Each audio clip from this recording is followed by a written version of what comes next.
Salam Pagui, j'espère que vous allez bien. Aujourd'hui, on se retrouve ici au milieu de nulle part pour rencontrer l'association Syria Charity.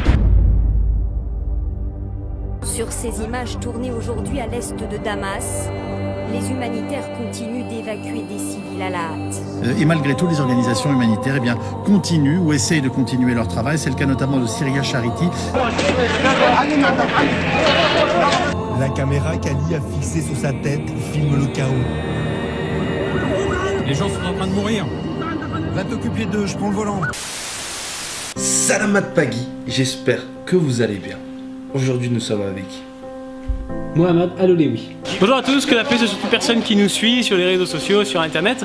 On est ici dans les locaux de Syria Charity, dans le quartier général de Syria Charity, pour le chargement du 70e convoi humanitaire à destination de la Syrie.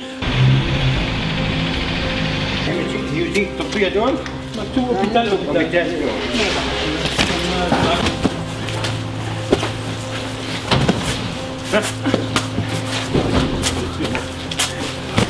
m'a perturbé lui.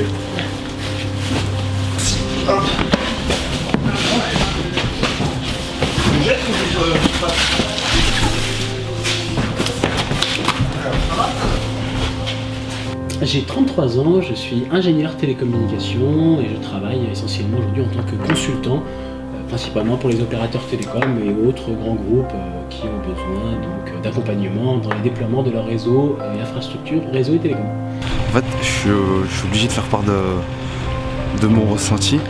Moi, cette association humanitaire, cette ONG humanitaire, je la connaissais qu'à travers les réseaux sociaux. Et puis tout à l'heure, je suis en train de circuler. Je le vois, ça me perturbe. C'est les civières qu'il y a juste derrière moi, en fait. C'est les civières et les lits d'hôpitaux. En fait, quand on voit ça, bah, ça paraît réel, en fait. Et je trouve dommage qu'il faut en arriver là. Il faut se dire que c'est concret. De se dire que ce camion, c'est bien alimentaire, c'est bien matériel. Ils vont se retrouver en Syrie. Ça fait quelque chose.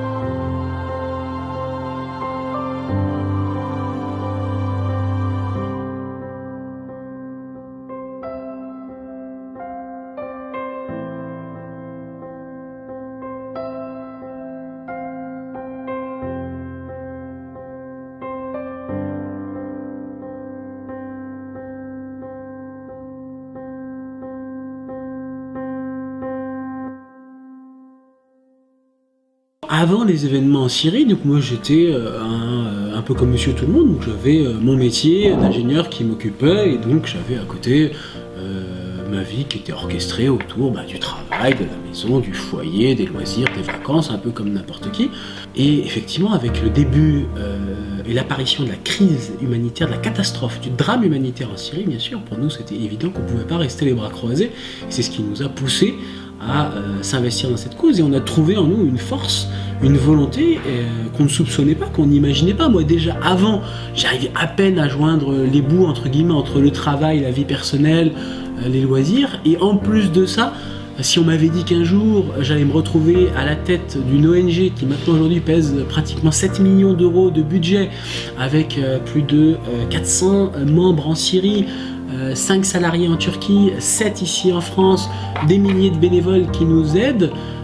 Si on m'avait dit que j'allais me retrouver propulsé dans cette aventure et que j'allais pouvoir la gérer en plus de tout ça, je ne l'aurais pas cru. Seulement l'urgence, le besoin, la volonté d'agir, la volonté de se rendre utile, la volonté d'apporter de l'aide à des gens qui n'en ont pas, là où nous on bénéficie effectivement d'un certain confort, il faut le reconnaître, et bien ça nous a apporté un courage et une organisation avec une discipline qu'on ne soupçonnait pas.